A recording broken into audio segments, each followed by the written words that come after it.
జై శ్రీరామ్. శ్రీమాత్రే నమః. శ్రీ గురుభ్యో నమః. 2024 సంవత్సరంలో వార ఫలితాలు. 2024 సంవత్సరం మార్చి నెల 24వ తారీఖు నుంచి మార్చి 30వ తారీఖు వరకు వార ఫలాలు గోచర గ్రహస్థితులు ఏ విధంగా సూచిస్తున్నాయి ద్వాదశ రాశుల వాళ్ళకి తదితర అంశాలన్నీ మనం తెలుసుకున్నాం.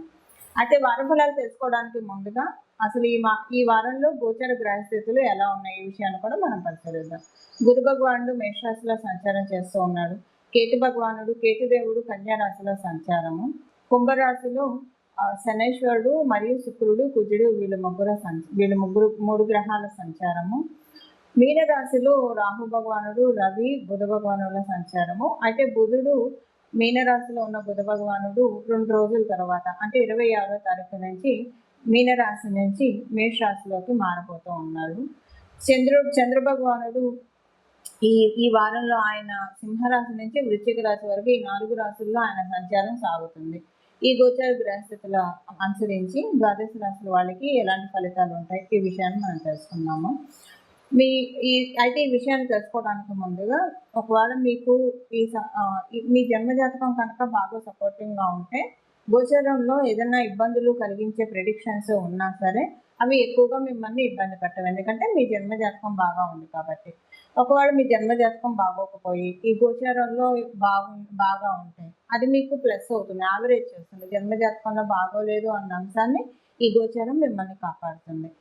ఇప్పుడు రెండిట్లో బాగుంది అనుకోండి, మీ జన్మజాతకంలో ఇప్పుడు మీకు మంచి టైం జరుగుతుంది, గోచారంలో కూడా మీ రాశి ప్రకారం బాగా ఉందంటే ఇంకా బాగా యోగించే ఫలితాలు ఉంటాయని మీరు అర్థం చేసుకోవాలి.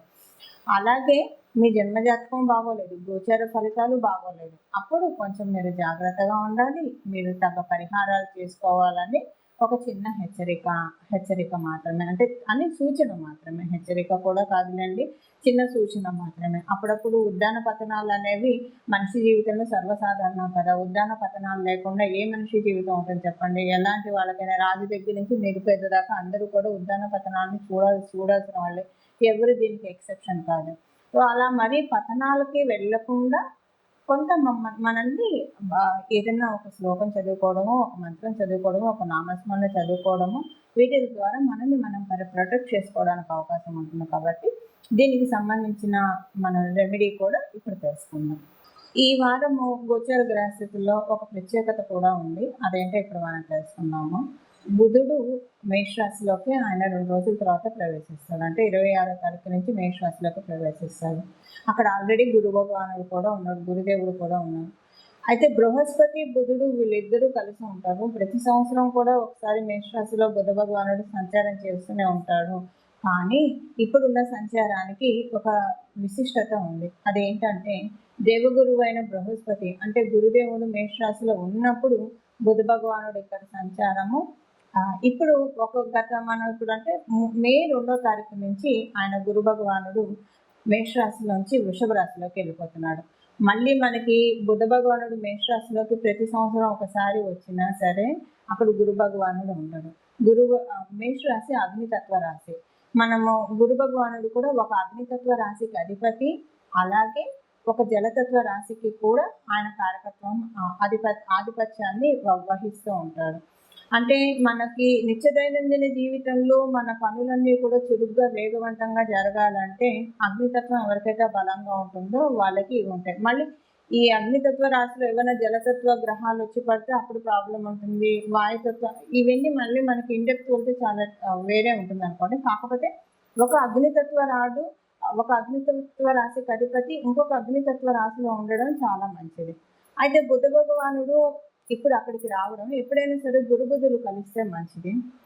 వీళ్ళిద్దరూ కలిసి ఉంటాయి కనుక ఇది కూడా కాలపురుషుడి కుండలిలోంచి మొదటి రాశి అయిన మేషరాశి కాబట్టి మీకు 12 రాశుల వాళ్ళకి కూడా ఇది చాలా మంచి ఇంపాక్ట్ ఇస్తుంది. ఒక రకంగా ఇది సరస్వతి యోగాన్ని కలిగిస్తుంది. అంటే సరస్వతి యోగం అంటే మనం చక్కటి నిర్ణయాలు తీసుకుంటాము, ఎవరితోటి ఎలా మెలగాలో అలా మెలుగుతాము, ఏం చేస్తే మనకి ఇబ్బందులు వస్తాయో ఆ పనులు మనం చేయము, ఇలాగ చాలా ఉంటాయి. సో ఏం చేస్తే మనకి సర్వదా మనకి శ్రేయమో అలాంటివన్నీ మనకి జరుగుతూ ఉంటాయి. గురుబుద్ధుల కలయిక చాలా మంచిది. మళ్ళీ ఇలాంటి కలయిక మళ్ళీ మనం వచ్చి 12 సంవత్సరాలు చూడలేము. ఎందుకు చూడలేము అంటే బుధ భగవానుడు ప్రతి సంవత్సరం మేషరాశిలోకి అయితే వస్తాడు. కానీ గురు భగవానుడు మేషరాశి నుంచి జరిగిపోయాక మళ్ళీ ఆ మేషరాశిలోకి రావడానికి 12 సంవత్సరాల కాలం పడుతుంది. అయితే ఇప్పుడు ఇదంతా నేను ఎందుకు చెప్తున్నానంటే, ద్వాదశ రాశుల వాళ్ళందరికీ కూడా కాలపురుషుడు కుండలిలో మొదటి రాశిలో ఆయన సంచారం చేస్తూ ఉన్నాడు కాబట్టి, ఇది మనందరికీ ఒక చక్కటి అవకాశము. మే 2వ తారీఖు వరకు, అంటే ఇప్పుడు మనం తెలుసుకున్నది ఈ వారం వరకే, ఈ వారం వరకే మీరు ఈ రెమెడీ పనికొచ్చినా సరే, 2వ తారీఖు వరకు, మే 2వ తారీఖు వరకు కూడా మనం ఇప్పుడు తెలుసుకోబోయే ఈ రెమెడీ చేసుకోవడం వల్ల పిల్లలు లేక బాధపడుతున్న వాళ్ళకి పిల్లలు పుట్టడానికి, అలాగే పిల్లలు మాట వినట్లేదు అని అనుకున్న వాళ్ళకి మాట వినడానికి, కొంతమంది తల్లులు వాళ్ళ పిల్లలు ఆటిజంతో బాధపడుతున్నారు. అలాంటి వాళ్ళకి కొన్నిసార్లు సరైన నిర్ణయాలు తీసుకోలేక బెస్ట్ మెంటర్ వాళ్ళ లైఫ్‌లో లేక ఇబ్బందులు పడేవాళ్ళు చాలామంది ఉంటారు. అలాంటి వాళ్ళకి ఇలాగా డబ్బుకి సంబంధించిన ఇబ్బందులు పడే వాళ్ళకి ఒకటని కాదండి, మనకున్న ప్రతి సమస్యకి కారణము విజ్డమ్ లోపించడం వల్లే మనకి ఏ సమస్య అయినా వస్తుంది. ఈ విజ్డమ్ ఉంటే జ్ఞానం ఎక్కడైతే ఉంటుందో అక్కడ భయం ఉండదు, చీకటి ఉండదు. భయం ఎప్పుడైతే మన లైఫ్ నుంచి తొలగిపోతుందో మనం అత్యద్భుతమైన నిర్ణయాలు తీసుకోగలుగుతాం. దానికి ఇప్పుడు మనం తెలుసుకునే ఈ ట్రాన్సిట్ ఉపయోగపడుతుంది కాబట్టి దీనికి ఈ పరిహారం, ఇప్పుడు మనం తెలుసుకోబోయే పరిహారం చేసుకుంటే చాలా బాగా ఉంటుంది. మిథున రాశిలో పుట్టిన వాళ్ళకి ఈ వారంలో చక్కటి అవకాశం ఉంది. అంటే గత వారాల్లో మనం పోలిస్తే ఈ వారం కొంత కుదుట పడతారు. టెన్షన్ తగ్గుతుంది. గత వారాల్లో కొంత టెన్షను చికాకులు ఇలాంటివన్నీ కొంచెం ఎక్కువగా ఉన్నాయి గడిచిన 3 వారాల్లో. ఈ వారం 26వ తారీఖు నుంచి కొంత అవన్నీ సద్దుమణగడం వల్ల ముందు కాస్త తేరుకుంటారు, తెప్పరిల్లుతారు, ప్రశాంతంగా ఉంటారు. ఈ చికాకు ఏ విషయంలో అయినా వచ్చింది, పిల్లల రీత్యా కావచ్చు, మీకు సంబంధించిన విషయాలు కావచ్చు, ఏదైనా సరే ముందు తేరుకుంటారు. హమ్మయ్య అని ఊపిరి పీల్చుకోవడానికి ఈ వారంలో 2వ రోజు నుంచి అవకాశం చాలా బాగా ఉంది. ఫైనాన్షియల్‌గా కూడా కొంత పుంజుకోవడానికి ఈ వారం 2వ రోజు నుంచి మీకు అవకాశం చాలా బాగా ఉంది. స్కిన్ ఎలర్జీస్ ఇలాంటివి ఏమైనా ఉన్నా, లేదా ఆరోగ్య సమస్యలు ఏవైనా ఉన్నా కూడా అవన్నీ కూడా కమ్ డౌన్ అవ్వడానికి అవకాశం చాలా బాగా ఉంది. ఇవి ఈ వారం యొక్క గోచర ఫలితాలు మిథున రాశి వాళ్ళకి. ఈ వారం చేసుకోవాల్సిన పరిహారం ఒకసారి మనం పరిశీలిద్దాము. ఈ వారం ఎక్కువగా సరస్వతి అమ్మవారి ఆరాధన, రాజశ్యామల అమ్మవారి ఆరాధన, హయగ్రీవ స్వామివారి ఆరాధన, మేడ దక్షిణామూర్తి స్వామివారి ఆరాధన, కృష్ణ భగవానుడి ఆరాధన, గురు దత్తాత్రేయ స్వామివారి ఆరాధన, ఇలా మీ ఇష్టదైవం ఎవరైతే వాళ్ళని గురుమూర్తి రూపంలో ఆరాధించడానికి ప్రయత్నించండి. ఇలా గురుమూర్తి రూపంలో ఆరాధించడానికి ప్రయత్నిస్తే చాలా చక్కటి శుభ ఫలితాలు వస్తాయి.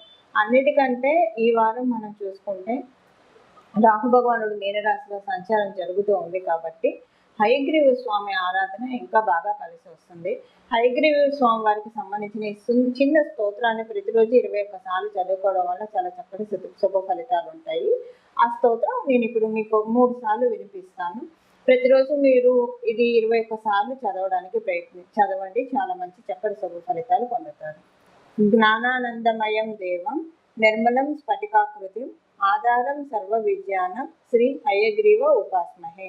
జ్ఞానానందమయం దేవం నిర్మలం స్ఫటికాకృతిం ఆధారం సర్వ విద్యానం శ్రీ హయగ్రీవ ఉపాస్మహే. జ్ఞానానందమయం దేవం నిర్మలం స్ఫటికాకృతిం ఆధారం సర్వ విద్యానం శ్రీ హయగ్రీవ ఉపాస్మహే.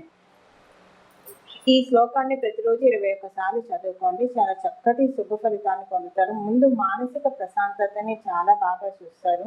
ఎంత మానసిక ప్రశాంతత వస్తుందంటే, నా నెత్తిన పాలు పోసారురా భగవంతుడు అన్న నానుడి వింటూనే ఉంటాం కదా, అన్న చందాన అంతటి చక్కటి మనశ్శాంతి నిస్సందేహంగా వచ్చి తీరుతున్న హయగ్రీవుడి ఆశీస్సులతోటి ఈ శ్లోకాన్ని జపించండి. చాలా చక్కటి సత్ఫలితాన్ని ఈ వారం పొందండి. మంగళం. నమో భగవతే వాసుదేవాయ.